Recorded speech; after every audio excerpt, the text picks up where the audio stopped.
سورہ بنی اسرائیل آیت نمبر 58۔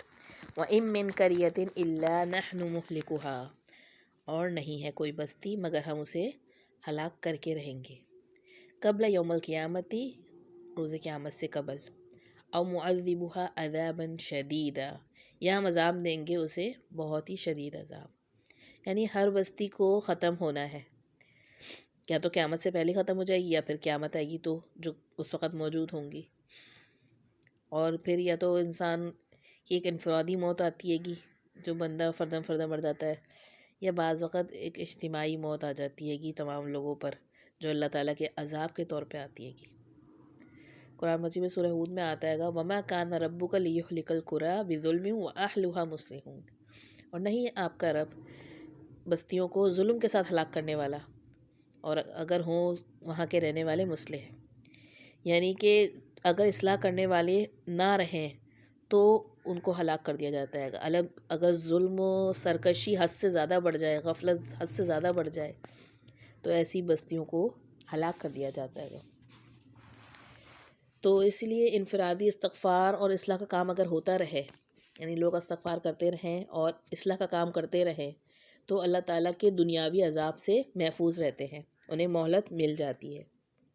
تو ہر کوئی جو دنیا میں آتا ہے تو واپس جانا ہے، یا تو طبعی موت مرے گا، یا پھر بطور عذاب اجتماعی موت۔ اور جب شر و فساد حد سے زیادہ بڑھ جاتا ہے اور اصلاح کی کوشش بالکل ناکام ہو جاتی ہیں گی، تو پھر دنیا میں ہی ان پہ عذاب آ جاتا ہے۔ کان ذالک فی الکتاب مسطورا، اور یہ اللہ کی کتاب میں لکھا ہوا ہے۔ سطر کہتے ہیں نا لائن کو جس پہ لکھتے ہیں گے، یعنی یہ بات طے شدہ ہے۔ آیت 59 میں آ رہا ہے وَمَا مَنَعْنَا أَن نُرْسِلَ بِالْآيَاتِ إِلَّا أَن كَذَّبَ بِهِ الْأَوَّلُونَ، اور ہمیں نہیں روکا کہ ہم نشانیاں بھیجیں، یعنی بالآیات یہاں نا معجزات تو کہا جا رہا ہے، سوائے اس کے کہ ان کو جھٹلا دیا تھا پہلے لوگوں نے۔ یعنی جس طرح سے اہل مکہ سوال کر رہے تھے کہ پچھلے انبیاء کی طرح ہمیں معجزے دکھائے جائے، تو ہم دکھا سکتے ہیں، مگر پہلوں نے بھی کیا کیا تھا، انہوں نے بھی نہیں مانا، تم بھی نہیں مانو گے، تو پھر ان کا انجام کیا ہوا، انہیں صفحہ ہستی سے مٹا دیا گیا۔ لیکن اللہ تعالیٰ اہل مکہ کو تباہ نہیں کرنا چاہتے تھے، کیونکہ دین کا کام کی تکمیل کرانی تھی نبی کریم صلی اللہ علیہ وسلم کے ساتھیوں کے ذریعے۔ تو یہاں بتایا جا رہا ہے گا وَآتَيْنَا ثَمُودَ النَّاقَةَ مُبْصِرَةً فَظَلَمُوا بِهَا، اور اسی طرح ہم نے عطا کی تھی ناقتن ایک اونٹنی جو کہ مبصرہ، بالکل روشن اور واضح معجزہ تھا بالکل، تو انہوں نے کیا کیا اس کے ساتھ، فَظَلَمُوا بِهَا، انہوں نے اس کے ساتھ ظلم کیا۔ سورۃ الشمس میں آتا ہے نا فَكَذَّبُوهَا فَعَقَرُوهَا، انہوں نے اس کی کونچیں کاٹ دی تھی اس اونٹنی کی، اس کو جھٹلا دیا تھا، تو نشانی کی جو مانگ رہے تھے خود سے، اس کی قدر بھی نہ کی گئی۔ وَمَا نُرْسِلُ بِالْآيَاتِ إِلَّا تَخْوِيفًا، اور ہم نہیں بھیجتے نشانی مگر صرف ڈرانے کے لیے، یعنی معجزات کیوں آتے ہیں، خبردار کرنے کے لیے، اور اگر وہ دیکھ کر ایمان نہ لائے تو عذاب آ جاتا ہے۔ آیت 60 وَإِذْ قُلْنَا لَكَ إِنَّ رَبَّكَ أَحَاطَ بِالنَّاسِ، اور جب ہم آپ صلی اللہ علیہ وسلم سے کہتے ہیں کہ آپ کے رب نے لوگوں کو احاطہ کیا ہوا ہے، یعنی اللہ تعالیٰ نے گھیرا ہوا ہے گا، اللہ کو 1 to 1 سب کی خبر ہے، پورا گلوب اللہ کے کنٹرول میں ہے، علم کے ساتھ بھی اور قدرت کے ساتھ بھی۔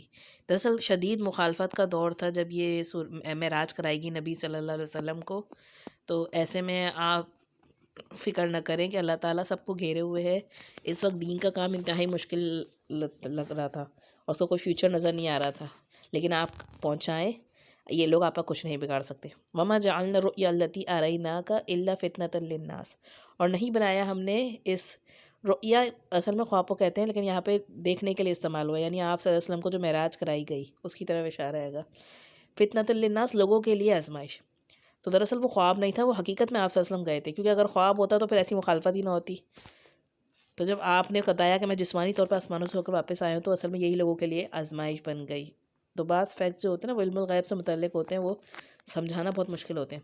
وَالشَّجَرَةَ الْمَلْعُونَةَ فِي الْقُرْآنِ، اور وہ درخت جس کو قرآن میں لعنت وارد ہوئی ہے، یا ملعون کہتے ہیں رحمت سے دوری، اور بہت ہی ناگوار، برا یا نقصان دہ خراب قسم کا درخت، زقوم کے درخت کی طرف اشارہ ہے گا جو جہنم میں گناہ گاروں کو کھانا ہے۔ تو پھر ان لوگوں نے کیا کیا، ان لوگوں نے اس کا مذاق اڑایا کہ ایک طرف تو کہتے ہیں کہ پتھر بھی جل اٹھیں گے، اور دوسری طرف کہتے ہیں جہنم میں درخت اگے گا۔ تو دراصل یہی فتنہ آزمائش بن گیا لوگوں کے لیے۔ آج بھی دیکھیں سائنس بتاتی ہے کہ بوائلنگ واٹر میں بھی بعض وارمز جو ہوتے ہیں وہ زندہ ہوتے ہیں گے، مرتے نہیں ہیں گے۔ اور پھر جب انسانوں نے فائر پروف اور بلٹ پروف بنا سکتا ہے تو اللہ تعالیٰ کے لیے کچھ بھی مشکل نہیں ہے گی۔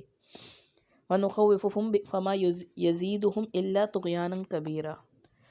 اللہ تعالیٰ کہہ رہے ہیں ہم ان کو اس باتوں سے تنبیہ کرتے ہیں، ان کو ڈراتے ہیں، خبردار کرتے ہیں گے، لیکن ان کی سرکشی میں کیا ہو رہا ہے؟ اضافہ ہی ہوتا جا رہا ہے۔ اس دور میں ابو جہل نے مذاق اڑایا تھا، لیکن آج بھی قرآن کی بہت سی باتیں لوگوں کے لیے آزمائش بن جاتی ہیں۔ تو ایمان ہی یہ ہے کہ جو عقل میں آئے اس کو بھی مانو، اور جو عقل میں نہ آئے اس کو بھی مانو۔ غیب سے متعلق ہے، سائنس سے بالا ہے، لیکن ہمارا اس پہ ایمان ہے۔ تو حق کی مخالفت میں بہت بڑی سرکشی پہ اتر آتے ہیں ایسے لوگ جو ہوتے ہیں۔